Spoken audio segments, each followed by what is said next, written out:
Hi friends, good afternoon. Uh, Happy Saturday to you all. And I know we are almost in a partial lockdown, and some of us are looking back at the last year's lockdowns and what we all learned during those lockdowns.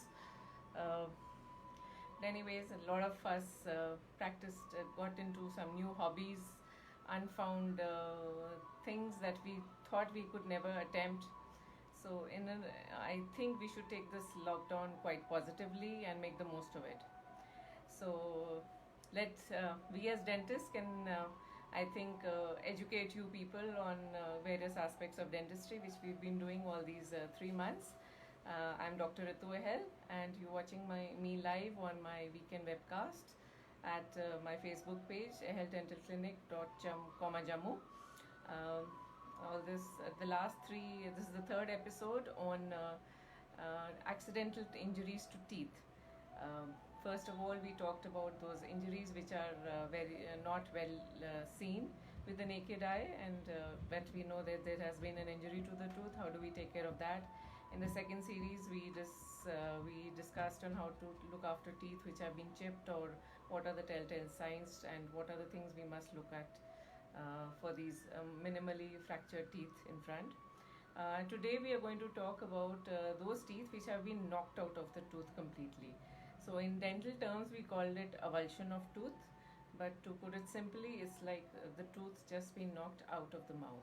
It could be dangling from the mouth, or it could have been just knocked out. Um, Today, with my talk, I'm going to introduce you to my husband and Dr. Rajesh Ahel. I can pan this here. This is Dr. Rajesh Ahel. We both work together. He's a pediatric dentist. So for those Very of good you, afternoon, everyone. so for those of you who are wondering what a pediatric dentist is and whether there is something called as a pediatric dentist, let me tell you. Pediatric dentist is one who looks after all the dental related problems to teeth. And I guess a child up to how many years of age do you qualify to look after a child's teeth? Well, technically, adolescence, but actually, until the child is earning on his own. So that's quite a vast time frame that you have, and Until the parents after. are taking the decision. Well, he's a child. Okay, so and He or she is a child. yeah, so he's been practicing in Jammu, both of us, since 1998. He has a specialty of being one of the oldest pediatric dentists in town, Very true. and also one of the oldest implantologist, certified implantologist.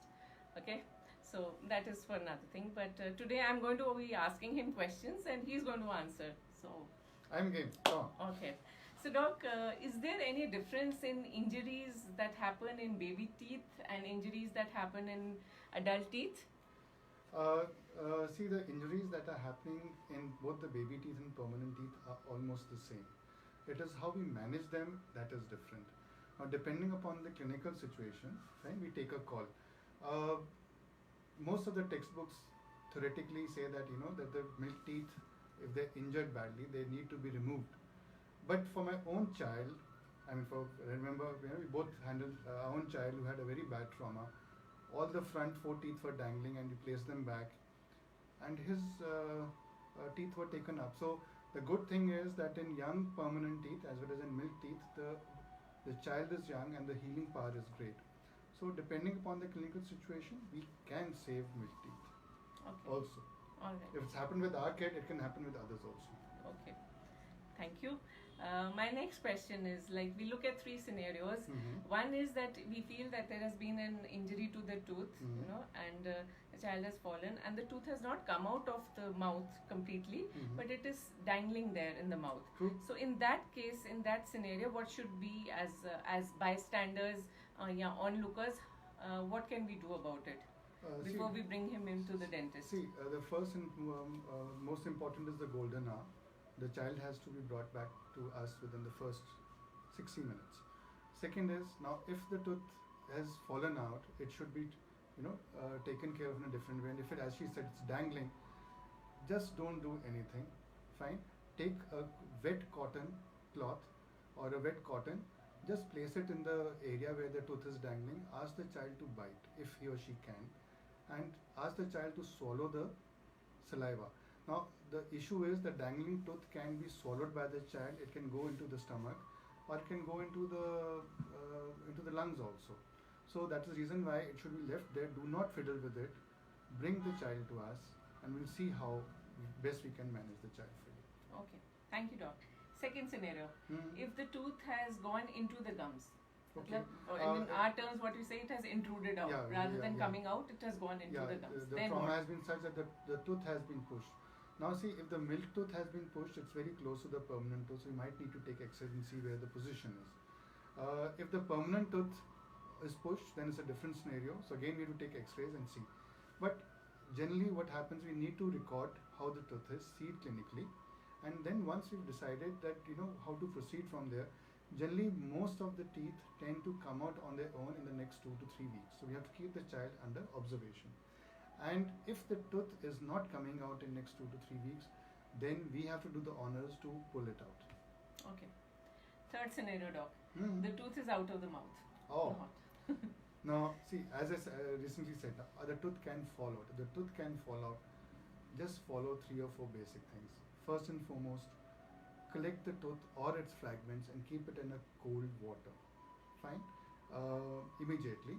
Do not try to clean the surface of the tooth कि उसपे मिट्टी लगी है कुछ है मैं साफ. No, don't do that. Leave that job to us.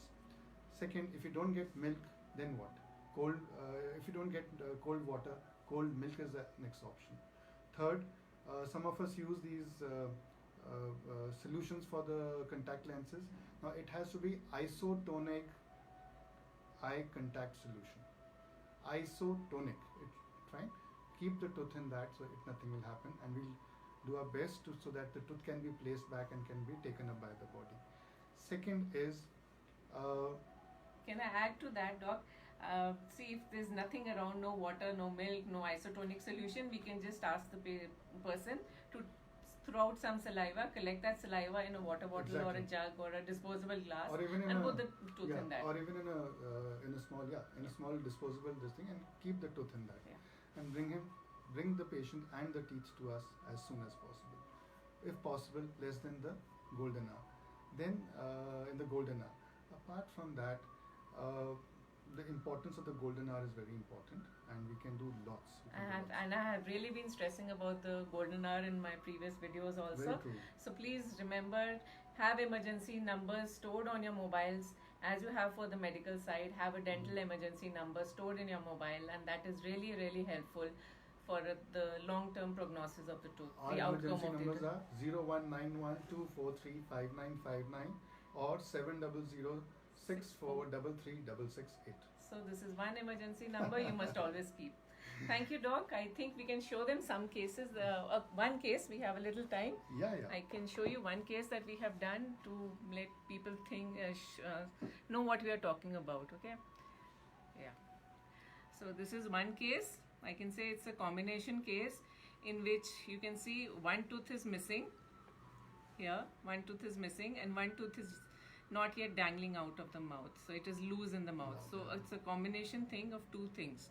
So the child was brought in to us in this condition. So what we did, see, this is the another view. One tooth has been out, but it's still stuck on the gums. And the other one, the tooth was obviously relocated, and this is how the second tooth, then we took it out, and of course we rehydrated it. And this is what we do next. We place the two teeth back into their rightful place, and we bind them. It's like, you have a fractured arm or something, and you put a cast on the fractured arm so that it stays put in one place. So these teeth are called, this term is called splinting of teeth. So then we give you instructions how to eat. Yes, it's not cumbersome for a child. You must be wondering, how can the child eat with that? No, it's not cumbersome to the child. He gets used to, and he can easily eat, and of course with some restrictions. Then this splinting is removed after generally 3 to 6 weeks, depending on the case. We keep taking radiographs and keep checking the tooth vitality, whether the tooth is live or dead, or how is it. So it's a long term one, 3 months follow up, 6 months follow up, and like that. So the bottom line